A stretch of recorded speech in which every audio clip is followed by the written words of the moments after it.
आज हम एक बहुत ही बड़े सवाल से जूझने वाले हैं।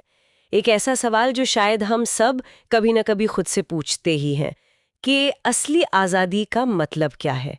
क्या इसका मतलब है हर जिम्मेदारी को, हर बंधन को तोड़कर बस निकल जाना, या फिर आज़ादी कहीं और छुपी है?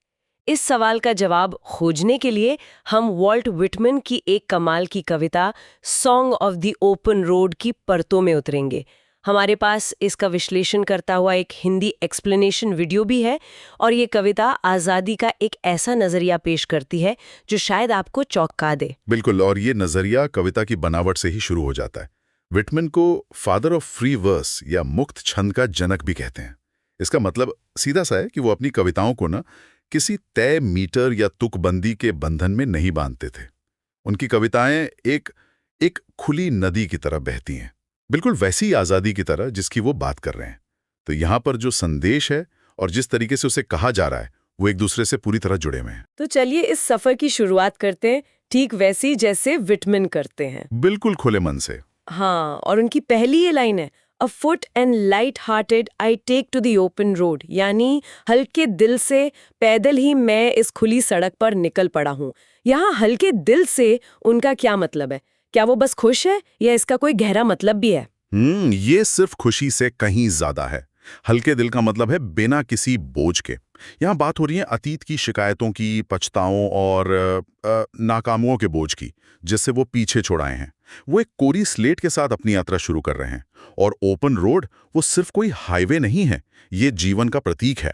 संभावनाओं से भरा एक खुला रास्ता जहां कुछ भी हो सकता है। वो कह रहे हैं कि मेरे सामने जो दुनिया है वो हेल्दी है, फ्री है, और मैं उसे अपनाने के लिए पूरी तरह तैयार हूं। ये तो बस शुरुआत है। असली धमाका तो मेरे हिसाब से अगली कुछ लाइनों में होता है, जहां वो कहते हैं, henceforth I ask not good fortune, I myself am good fortune। यानी अब से मैं अच्छी किस्मत नहीं मांगूंगा, मैं खुद ही अपनी अच्छी किस्मत हूँ। हम्म। ये लाइन तो कमाल की है। ये तो आज के मैनिफेस्टेशंस और सेल्फ हेल्प कल्चर जैसा लगता है ना? बिल्कुल। और ये 19वीं सदी के अमेरिका में एक बहुत बहुत बड़ी और क्रांतिकारी सोच थी। उस दौर में लोग भाग्य, भगवान और सितारों पर बहुत ज्यादा यकीन करते थे। विटमैन यहाँ उस पूरी सोच को चुनौती दे रहे हैं। वो कह रहे हैं कि मैं किसी बाहरी शक्ति का इंतजार नहीं करूंगा कि वो आकर मेरी मदद करे। मेरे अंदर ही वो ताकत है जो मुझे आगे ले जाएगी। हमारे स्रोत वीडियो में इसी बात को समझाने के लिए एक बहुत दिलचस्प उदाहरण दिया गया है। अच्छा, वो क्या है? स्रोत में बताया गया है कि हम सबका जन्म लाखों स्पर्म्स की एक रेस का नतीजा है। उस रेस में हम वो एक थे जो जीते थे। तो बायोलॉजिकली देखा जाए तो हम सब पहले से ही बहुत भाग्यशाली हैं। हम एक असंभव सी लगने वाली रेस जीतकर यहां तक पहुंचे हैं। विटमैन की यह लाइन उसी अंदरूनी ताकत की याद दिलाती है। वो कहते हैं कि अच्छी किस्मत कोई ऐसी चीज नहीं है जो आसमान से गिरती है। ये वो चीज है जिसे आप खुद बनते हैं, अपने फैसलों से, अपनी हिम्मत से। तो एक बार जब कवि ने ये तय कर लिया कि वो अपनी किस्मत खुद लिखेंगे, तो अगला कदम साफ था, उन सभी आदतों और मानसिकताओं को छोड़ना जो उन्हें रोक रही थीं। और ये लिस्ट काफी दिलचस्प है। हाँ, वो कहते हैं, आई विम्पर नो मोर, पोस्टपोन नो मोर, नीड नथिंग। यानी अब मैं छोटी छोटी बातों पर रोऊंगा नहीं, काम को टालूंगा नहीं, और मुझे किसी चीज की जरूरत नहीं है। ये एक तरह की, आप कह सकते हैं, मानसिक सफाई है। वो उन सभी कमजोरियों को हटा रहे हैं जो इंसान को आगे बढ़ने से रोकती हैं। और फिर वो कहते हैं, done with indoor complaints, libraries, querulous criticism. यहीं पर मुझे स्रोत की व्याख्या सबसे कमाल की लगी। इंडोर कंप्लेंट्स तो समझ आता है, यानी बंद कमरों में बैठकर शिकायतें करना, लेकिन लाइब्रेरीज, इसका मतलब क्या है? आमतौर पर तो हम लाइब्रेरी को ज्ञान का मंदिर समझते हैं, उसे छोड़ने की बात क्यों? और यही विटमैन की खूबसूरती है।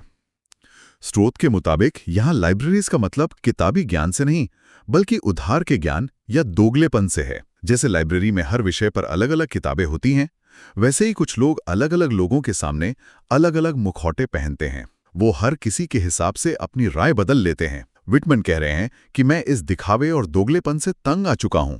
मैं अब वही बनूंगा जो मैं असल में हूं। ये तो आज के सोशल मीडिया के दौर में और भी ज्यादा सच लगता है, जहां हर कोई एक परफेक्ट मुखौटा पहने हुए है। हम असल में कौन हैं और दुनिया को क्या दिखाते हैं, इसमें एक बहुत बड़ा अंतर आ गया है। विटमैन तो कह रहे हैं कि इस दिखावे को छोड़ो, तभी तुम आजाद हो पाओगे। और क्वेरुलस क्रिटिसिज्म का क्या? उसका मतलब है चिड़चिड़े होकर या चिल्लाकर शिकायत करना। ये वो आलोचना है जो किसी सुधार के लिए नहीं, बल्कि सिर्फ अपनी फ्रस्ट्रेशन निकालने के लिए की जाती है। कवि कह रहे हैं कि मैंने ये सब छोड़ दिया है। अब ना मैं शिकायतें करूंगा, ना दिखावा करूंगा और ना ही बेवजह की आलोचना। जब ये सब बोझ उतर जाता है तभी वो कहते हैं, strong and content I travel the open road. यानी अब मैं मजबूत और संतुष्ट होकर इस खुली सड़क पर चलता हूं। तो ये सारी नकारात्मकता छोड़ने के बाद उन्हें एहसास होता है कि the earth that is sufficient, मतलब ये धरती ही मेरे लिए काफी है। उन्हें किसी और चीज की जरूरत महसूस नहीं होती। लेकिन यहाँ पर कविता एक ऐसा मोड़ लेती है जिसने मुझे सच में थोड़ा चौंका दिया। कवि कॉन्स्टलेशंस यानी नक्षत्रों को दूर रहने के लिए कहते हैं। मैं हमेशा सोचती थी कि सितारों की तरफ देखना एक उम्मीद भरी बात होती है, पर यहाँ तो वो उसे पूरी तरह नकार रहे हैं। ऐसा क्यों? क्योंकि विटमिन के लिए नक्षत्र ज्योतिष, भाग्य और पहले से तय की हुई किस्मत का प्रतीक हैं। वो कह रहे हैं कि मुझे अपना भविष्य जानने के लिए इन बाहरी संकेतों की जरूरत नहीं है। मुझे नहीं चाहिए कि कोई मुझे बताए कि मेरे सितारे क्या कहते हैं या मेरी किस्मत में क्या लिखा है। मैं अपनी कहानी खुद लिखूंगा। लेकिन दिलचस्प बात यह है कि वो दूसरों के विश्वास का अनादर नहीं करते। वो कहते हैं, I know this suffices for those who belong to them, जिसका मतलब है कि जो लोग इन चीजों में विश्वास करते हैं वो अपनी जगह ठीक हैं। उनका रास्ता उनके लिए सही हो सकता है। तो वो बस ये कह रहे हैं कि ये रास्ता मेरे लिए नहीं है। बिल्कुल। मैं उस भीड़ का हिस्सा नहीं बनना चाहती जो सितारों में अपना भविष्य खोजती है। एकदम सही। वो अपनी राह खुद बनाना चाहते हैं। वो किसी बनी बनाई भविष्यवाणी पर नहीं चलना चाहते। और ठीक इसी आजादी के ऐलान के बाद कविता का सबसे गहरा और सबसे हैरान करने वाला हिस्सा आता है, जो ब्रैकेट्स के अंदर लिखा है। हाँ, ये हिस्सा मुझे सबसे ज्यादा उलझाता भी है और आकर्षित भी करता है। इतनी आजादी और आत्मनिर्भरता की बातें करने के बाद वो अचानक कहते हैं, still here I carry my old delicious burdens. मैं आज भी अपने पुराने स्वादिष्ट बोझ उठाकर चलता हूँ। स्वादिष्ट बोझ, ये तो एक विरोधाभास लगता है। आजादी का मतलब तो बोझ से छुटकारा पाना होता है ना? और यहीं पर विटमन आजादी की पारंपरिक परिभाषा को पलट देते हैं। ये डिलिशियस बर्डन्स या स्वादिष्ट बोझ हैं हमारी जिम्मेदारियां, हमारा परिवार, हमारे दोस्त, हमारे समाज के प्रति हमारे कर्तव्य। ये बोझ हैं क्योंकि हमसे समय, ऊर्जा और त्याग मांगते हैं। लेकिन ये स्वादिष्ट हैं क्योंकि ये प्यार, अपनेपन और जुड़ाव से पैदा होते हैं। इन्हीं जिम्मेदारियों से हमारे जीवन को मतलब मिलता है। लेकिन क्या ये दोनों बातें एक साथ मुमकिन है? एक तरफ आप पूरी तरह आज़ाद होने की बात कर रहे हैं और दूसरी तरफ आप कह रहे हैं कि मैं अपनी जिम्मेदारियां भी निभाऊंगा। कई बार तो यही स्वादिष्ट बोझ हमारी आज़ादी को पूरी तरह ख़त्म कर देता है। क्या कविता इस तनाव को नज़रअंदाज नहीं कर रही? मुझे नहीं लगता कि वो इसे नज़रअंदाज कर रहे हैं, बल्कि वो आज़ादी को फिर से परिभाषित कर रहे हैं। उनके लिए आज़ादी का मतलब जिम्मेदारियों से भागना नहीं है। वो कहते हैं, it is impossible for me to get rid of them, यानी इनसे छुटकारा पाना मेरे लिए नामुमकिन है। सच्ची आज़ादी इन जिम्मेदारियों को मजबूरी में नहीं, बल्कि अपनी मर्जी से, प्यार से अपनाने में है। विटमन एक तरह से क्या कहते हैं, 19वीं सदी में ही वर्क लाइफ बैलेंस की बात कर रहे हैं। लेकिन ये जिंदगी और काम के बारे में नहीं, बल्कि आज़ादी और जिम्मेदारी के बीच का बैलेंस है। वो कह रहे हैं कि सच्ची आज़ादी सब कुछ छोड़ देना नहीं, बल्कि ये चुनना है कि आप कौन सा बोझ खुशी से उठाना चाहते हैं। वाह, ये तो पूरी सोच को ही बदल देता है। तो आज़ादी एक खालीपन नहीं है, बल्कि एक भरा हुआ एहसास है। ये चुनने की आज़ादी है कि आप किसके प्रति और किस चीज़ के प्रति जिम्मेदार होना चाहते हैं।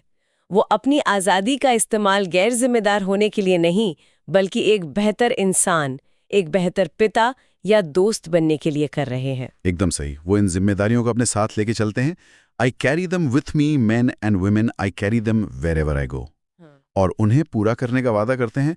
I swear it is impossible for me to get rid of them, I am filled with them and I will fill them in return. वो कहते हैं कि मैं इनसे भरा हुआ हूं और मैंने वापस भी भरूंगा।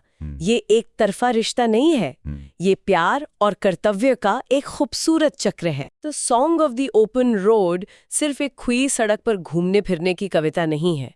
ये तो एक पूरी फिलॉसफी है। ये एक मानसिक सफर है जो हमें बताता है कि जीवन की यात्रा कैसे की जाए। पहले अपनी सोच को आज़ाद करो, अपनी किस्मत की बागडोर अपने हाथ में लो, नकारात्मक आदतों का बोझ उतार फेंको और फिर उन जिम्मेदारियों को चुनो जो आपके जीवन को अर्थ देती हैं। उन्हें एक बोझ की तरह नहीं, बल्कि एक सम्मान की तरह उठाओ। विटमैन हमें ये सिखा रहे हैं कि सबसे बड़ी आज़ादी शायद यही है कि आप कह सकें, ये मेरा परिवार है, ये मेरे दोस्त हैं, ये मेरे कर्तव्य हैं और मैंने इन्हें चुना है। तो हम एक सवाल से शुरू हुए थे कि असली आज़ादी क्या है, और विटमिन का जवाब ये है कि ये भागने में नहीं बल्कि जुड़ने में है। ये सब कुछ छोड़ने में नहीं बल्कि सही चीज़ों को थामने में है। बिल्कुल। और ये हमें एक बहुत दिलचस्प सवाल पर लाकर छोड़ देता है, जिस पर शायद हमारे श्रोता सोचना चाहें। विटमैन ने तो अपने स्वादिष्ट बोझ को पहचान लिया था, पर आज की इस भागदौड़ भरी दुनिया में हम अपने स्वादिष्ट बोझ और उन बोझों में कैसे फर्क करें जो सिर्फ हमें नीचे खींच रहे हैं? असली जिम्मेदारी और समाज के थोपे हुए दबाव के बीच की वो बारीक रेखा, वो कहाँ है?